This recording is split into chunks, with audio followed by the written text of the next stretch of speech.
Welcome to the Vintage Hollywood Archive. Mae West didn't invent sex, but she certainly perfected the art of talking about it. The Broadway-turned-Hollywood bombshell was brash, brassy, and had an appetite for trouble. In short, she was no angel and was proud of it.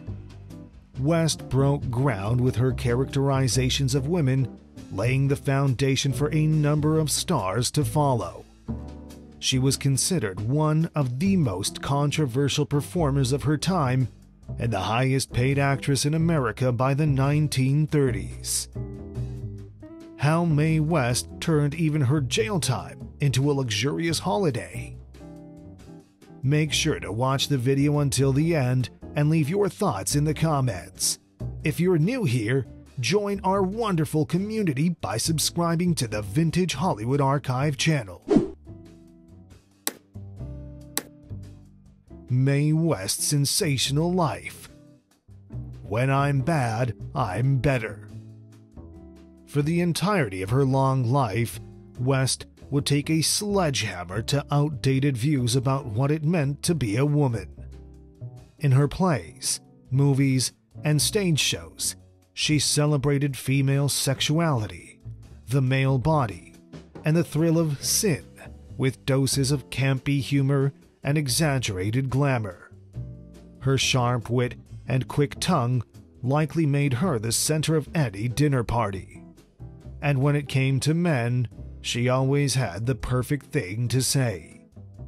West is revealed as an important cultural agitator, an unashamed quote-unquote sexual gangster. Underneath the blonde wigs and the diamonds and the wisecracks, she had a message and an agenda.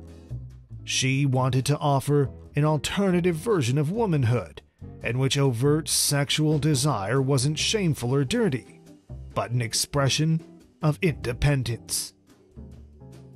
Behind this unwavering independence was a rock-solid belief in herself that would carry West through many a professional and personal rock and roll.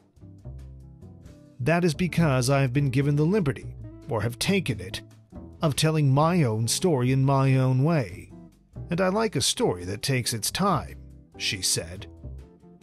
West made her own way in show business at a very early age, taking charge of her career, taking whomever she wanted into her bed.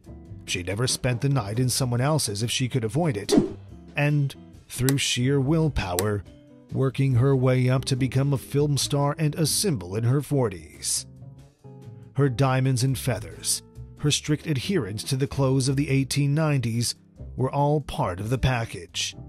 How could you not love her? She believed in her creation, and she lived it every day of her life.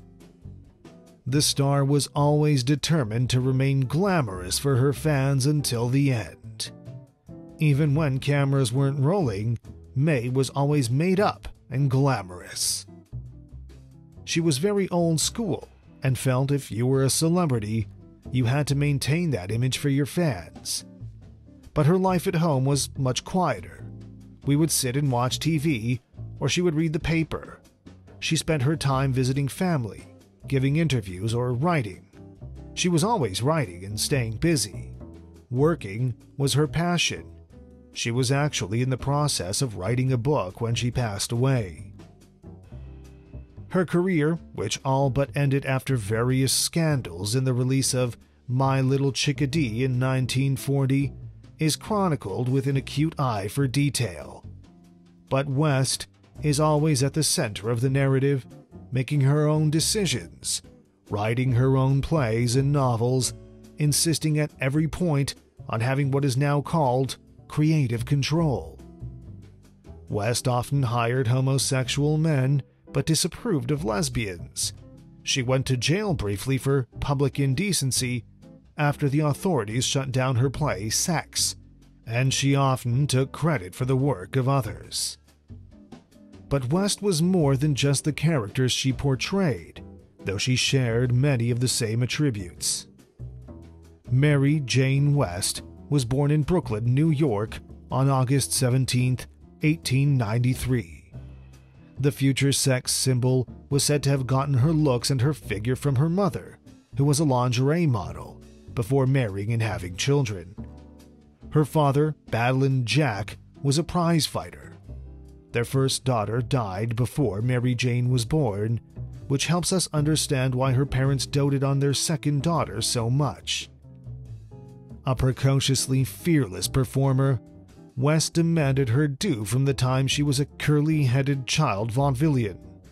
Scheduled for her first big show at the Royal Theatre in Brooklyn, the 7-year-old's mother dressed her in a pink and green satin dress with a white lace picture hat. Before she went on to sing Movin' Day, West insisted to the stage manager that she have the spotlight. He said she would, but once on stage, there was none to be found. She loved all the attention from that first performance, prompting her lifelong love affair with the limelight. Mary Jane's performance development had the enthusiastic support of her parents. Her father loved how she was able to imitate the adults who visited the house. He built Mary Jane a stage in the basement so she could rehearse at home. He went with her to her performances, and he even served as the ticket taker. As Mary Jane grew up, she became more a student of the stage than of academics. Since truancy laws weren't really serious in those days, Mary Jane missed a lot of school. Her spotty education didn't seem to bother her. Mary Jane said, "I speak 2 languages, body and English." At age 14, using the stage name Baby May, she joined the vaudeville circuit and turned professional with the Hal Clarendon Stock Company. She was quite the hit with audiences because she was able to portray a wide variety of characters.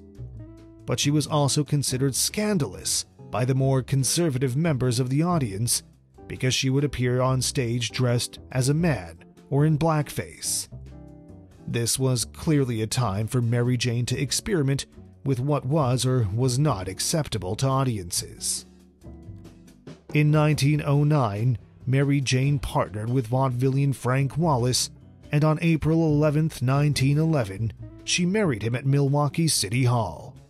Jane was just 17.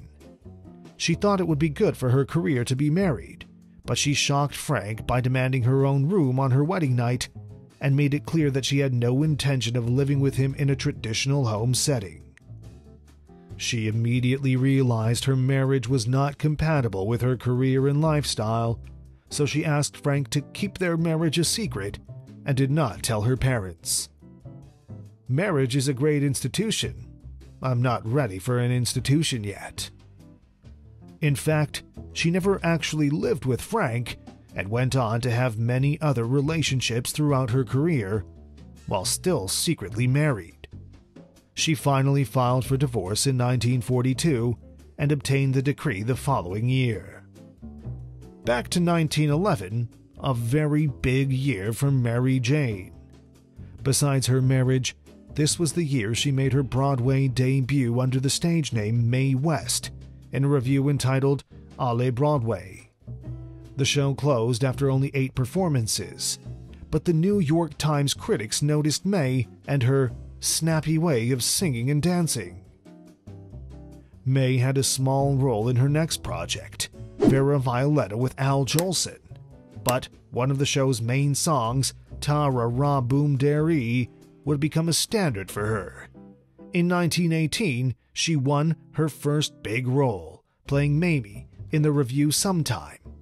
In this production, she introduced a new dance called the shimmy, making her a favorite of the jazz age. Despite these early successes, Mae was dissatisfied with the quality of the roles she was being offered, so she began writing her own plays under the pseudonym Jane Mast. Her writing was clearly designed to spice things up. In a 1925-1926 New York theater season with many acclaimed new plays, but critics agreed that the rock bottom was Sex, the first Broadway vehicle written by and starring the voluptuous vaudeville trouper Mae West. Sex was street sweepings, in the verdict of The New Yorker, and a crude, inept play cheaply produced and poorly acted, according to the Times. The paper's review did helpfully note that the show's one torrid love scene lived up to its title. An ad warning patrons who cannot stand excitement to see your doctor before visiting Mae West didn't hurt either. The play outlasted nearly all of the competition. Variety christened its heroine, a Montreal lady of the evening with a fondness for sailors, the Babe Ruth of stage prosties. Politics turned a hit into a jazz age phenomenon. This play was an infamous play written by and starring the budding starlet Mae West in the 1920s. After a 10-month run on Broadway in 1927, the play was deemed by a grand jury to be, quote, obscene, indecent, immoral, and impure drama that it might corrupt the morals of youth. A theater group has teased out the proudly feminist subtext in West's play, which was banned for obscenity, but launched the actor into superstardom. West was sentenced to 10 days in jail for obscenity and traveled there in style, garlanded in roses, wearing silk underwear, and riding in a limousine.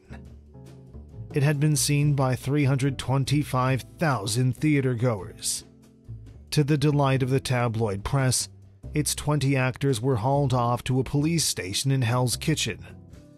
West was sentenced to 10 days in jail for obscenity and traveled there in style.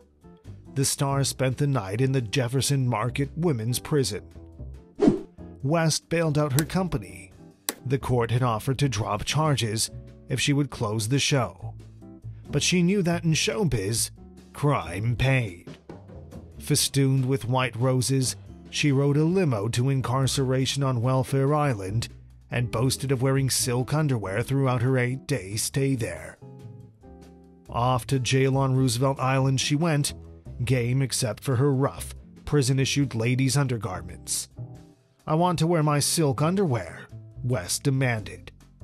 The star-struck warden concurred. Now comfortable, West settled in and was convinced by the besotted warden to greet her adoring fellow inmates. When I went into a large dormitory, all the women began applauding. "Glad to see you. Hello, Mae." I didn't care for the use of my first name, but I figured if I could make them a less miserable mob, I was doing some good. When Liberty Magazine paid $1,000 for an exit interview, she used it to start a Mae West Memorial Library for female prisoners. Already a scandalous superstar in New York, cash-strapped Paramount Studios convinced West to finally make her first foray into motion pictures in 1932.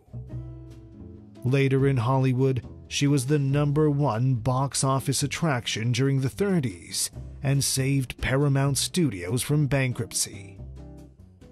Her films included some notorious one-liners, which she wrote herself, that have become part of Hollywood lore.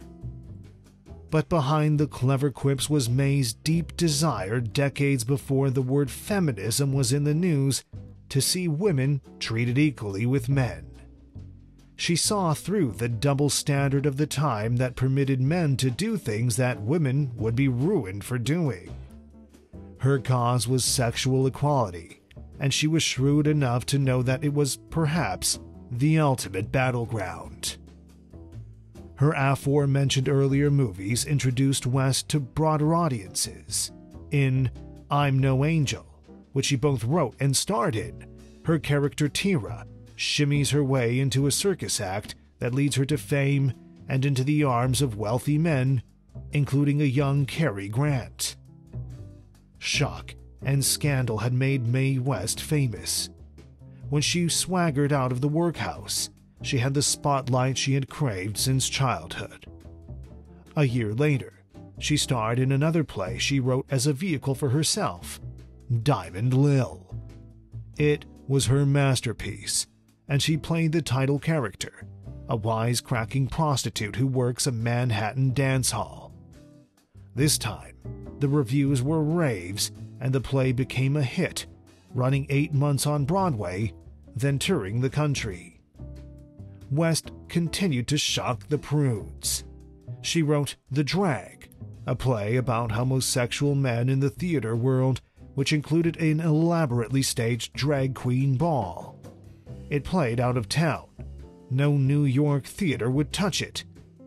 She wrote another backstage drama, Pleasure Man, about an actor who seduces showgirls, and it, too, contained a drag queen ball. It opened on Broadway in October 1928 and was promptly raided by the police, who arrested the entire cast, which didn't include West. She was playing Diamond Lil that night, and when the curtain fell, she hustled to the police station to bail out Pleasure Man's actors. While she was there, the police arrested her for writing the show. The case dragged on for years, extending her infamy, before ending with a hung jury and dropped charges.